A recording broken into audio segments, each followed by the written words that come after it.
everyone, welcome to another episode of Dear Future Wash. Today we're here with Sree Gogineni, who is an aspiring medical professional and a recent graduate from the UNC Chapel Hill. Hi Sree, we're so excited to have you. Hi, I'm excited to be here. So first we just want to ask, you got your major in neuroscience. What made you interested in this field and what was it like pursuing neuroscience at Chapel Hill?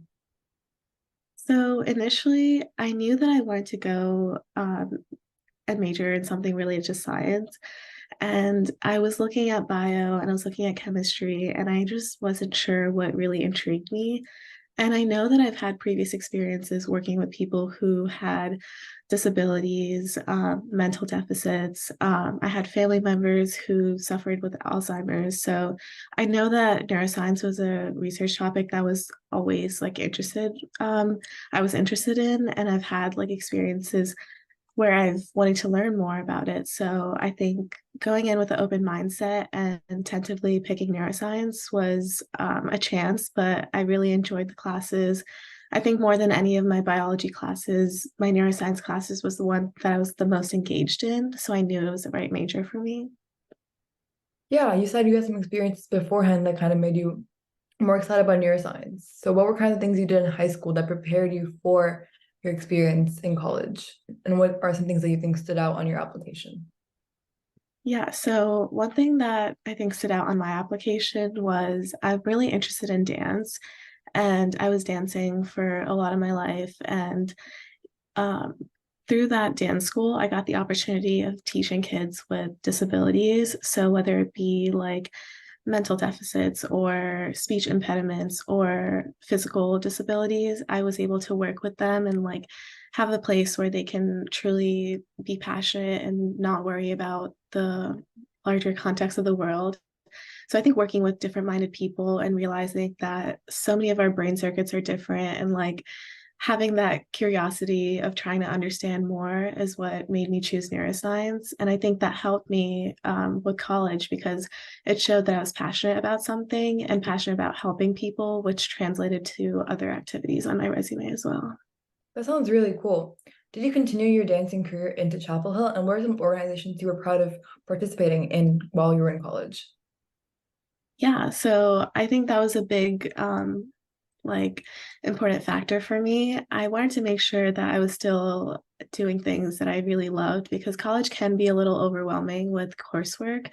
So I was on the competitive dance team. We have a competitive Bollywood dance team, and it was a great time. It felt like a great stress reliever, even though we had practices about 3 to 4 times a week. It was hectic, but I think being on that dance team helped me time manage a lot.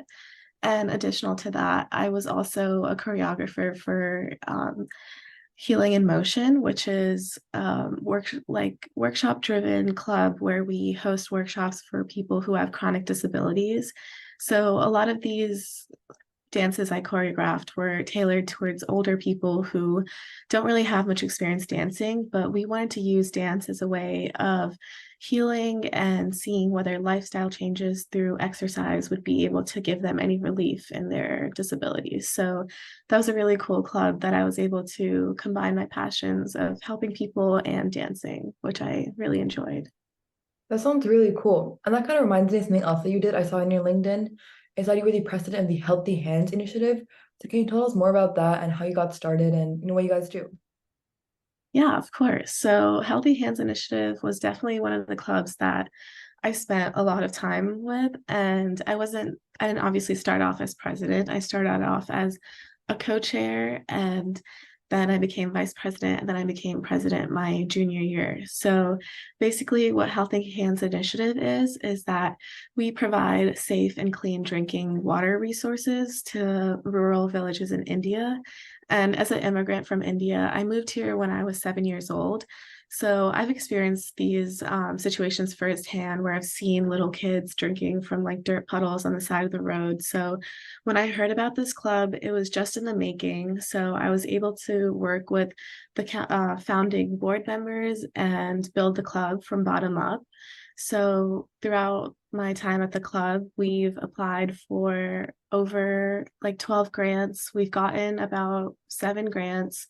We were able to implant 5 drinking wells in three different villages throughout India, which was a huge accomplishment in our first few years. And COVID was another setback, but during the time we were able to fundraise and give all our money towards COVID relief in India because that was a really important factor that we wanted to address as well.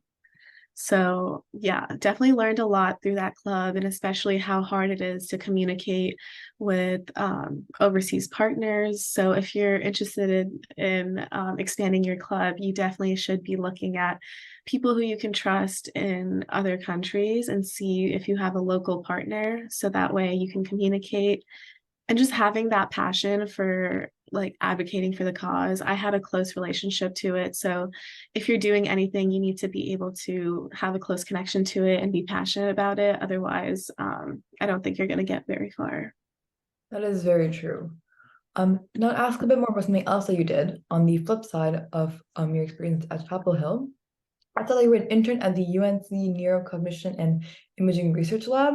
So what did you Mhm. work on there? What skills did you learn? And how do you recommend, what would you recommend for college students and high schoolers who are interested in getting involved in research? Yeah, so I think my research journey was a pretty long one. Is it okay if I start from the beginning, from high Yeah. school, and then work my way to that? So in high school, I knew that I wanted to do research because that was something that I wanted to continue my whole life. And in high school, it's pretty hard to get research experience, but I would suggest for any high schoolers that are looking to take that step forward, if you have any close doctors that you know, even your primary care physician or your pediatric doctor, you can ask to shadow them or ask to help out in their office. And most of the times they will say yes because they like people who are curious and interested in the field. Usually, most people, whether you ask them to be your mentor, they're not going to say no. But in college, it's pretty different because there's so many students that are trying to get research at the same time. So what I did initially, my freshman year, I didn't start my research right away. I think it's important to take a semester to get situated with college. And then I definitely think reaching out to as many professors as you can and talk to them about their own individual research is the way that you can get involved in a research lab. It's not as easy as everyone says because you will get a lot of rejections or just people won't reply to your emails, but just keep emailing your professors. I think I can share a template, Ishani, if you want to maybe put a link in the description or anything like that. So I can share a link to some templates that I emailed my professors.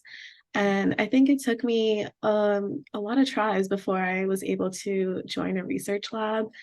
I think my main thing was I was telling them why I was interested and showing that I'm a committed student. So initially, I joined Carolina Affective Research Lab at UNC, which deals with how the brain and body work together to process emotions over time. So that's how I first got introduced into neuroscience research. And that was a really cool research lab. We worked with participants that came into our lab. And then my sophomore year, I saw that I wanted to get more experience, and there was this internship opportunity that was available to psychology and neuroscience majors. And it's a pretty competitive and rigorous internship application, but I thought that since I've had previous experience in research, I wanted to do more and see different avenues of neuroscience research. So that's how I got involved in the neurocognition and research imaging lab. So it was, I wasn't sure if I was going to get it, but I did apply, put my best foot forward. And in this lab, it was really interesting. We looked at how neurocognitive and neurodevelopmental diseases and disorders progress throughout childhood and preteen and adolescent ages, and whether we can see if there's any protocols of diagnosing mental illnesses early or any factors that show signs of mental illness when you're growing up. So that was a really interesting research lab and internship that I was able to get. And I think the main thing out of that was I was really close with my mentor who wrote me letters of recommendations in the future. And also, after the internship, she asked me to stay on. So for the rest of my college career, I was involved in 2 research labs. That sounds really cool, and that's a lot of work. So I was just wondering what tips you have regarding time management and just handling the pressure that comes with college. Yeah, so as I said, I think the first semester is something that you shouldn't overwhelm yourself. I think a lot of students get really intimidated or have imposter syndrome where they feel like they need to do everything. But it's a really big transition from high school to college. You don't have specific periods like every single day. You don't have to do homework every single day. And assignments tend to pile up. So I think trying to stay organized, you won't always be organized. You will be procrastinating and doing stuff last minute, but not always prioritizing going out and being with your friends. I think there should be a healthy balance. I would suggest definitely doing your work on the weeks that you get your work instead of the week of the due date. So in college, you often have assignments that are given to you weeks ahead of time. So try working on it when you first get it. And I think that helped me a lot in staying organized and also creating time for what you like. I was able to create time for dance, even though I had like exams every month and I had to study for them. I knew that if I wasn't going to make time for things that I liked, I was going to be miserable and did not have motivation to study. So just finding that balance between spending time with your friends, doing things that you like, and at the same time, making time for studying. That sounds good. And so regarding friends and all that stuff, how would you describe the culture at Chapel Hill? As each college is a bit different, each high school is a bit different. So if you could sum it up in 2 sentences, what was it like? I think my favorite thing about Chapel Hill was the school spirit. And not a lot of schools have that. And that was one thing I was really looking for when I was touring schools. And I was really involved in student council in high school. So I think looking for a school where people are passionate about their own community was really important to me. And I could really tell in Chapel Hill that everyone cared about each other because they were fellow Tar Heels. So having that like spirit of camaraderie really helped. And it was pretty easy finding my friends, even as an out of state student. I think I had to put myself out there at the beginning, which was kind of uncomfortable, but overall, the environment of the school really matters. So if you're trying to make friends and be in a good environment, make sure you look at that when you're visiting your colleges.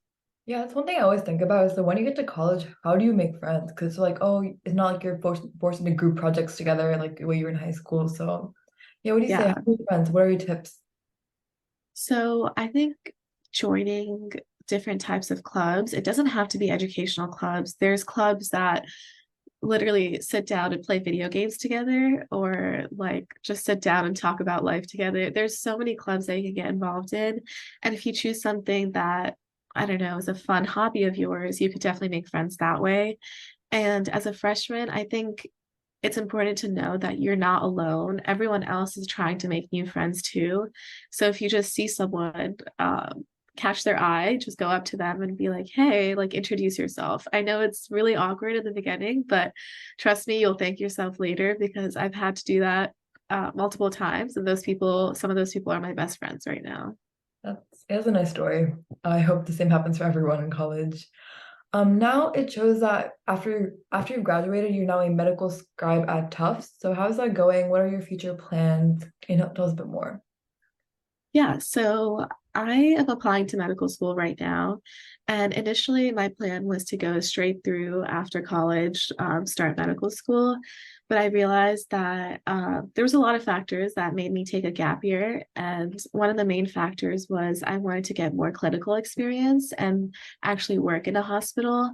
When I was in high school, I volunteered at a hospital, and in college, I volunteered a little bit as well. But I wanted to get more face-to-face experience with patients and see how the hospital environment works. And also, I have a research opportunity here at Tufts, so I'm complementing that with my scribing opportunity. just so I can prepare myself for med school better. And I think my decision of going into med school was not one that I truly had to make. I always knew that that was something I wanted to do in the future. I think it was just the path that I'm taking is the decisions that I've had to make. So right now I'm working at Tufts as a medical scribe for a plastic surgeon. And at the same time, I'm working on a research project that focuses on South Asian health. So those are two things that I'm really excited to do this gap year. Yeah, those both sound really interesting. And now to kind of end off our interview, I was wondering if you had any general advice for the girls in WASH. So, the WASH girls are about like grades like 4 the youngest to like 8th grade, I would say is the oldest, or like 9th or 10th. And they're all just girls who are interested in pursuing science at the same time gonna mix in like other fields. So what advice do you have for them? I think my biggest advice would be to know what you like. And that's kind of hard at the beginning, but make sure if you have an interest in science, then when you're in high school, take as many science classes as you can and make sure you hone in on your interests and always seek opportunities that may seem unattainable, right? So you might think you might not be able to get the opportunity, but you'll never know if you don't try. So always try to stay true to yourself and stay true to your passions. But yeah, just if you're motivated, I think people will notice that and you'll get really far in life. Well, thank you so much. That was great advice. I totally agree, to always stay motivated. And thanks so much for coming on to talk to Wash. We appreciate it a lot. And that was it for this Dear Future Wash episode. And it's the last one of the summer. So bye, everyone. Thank you.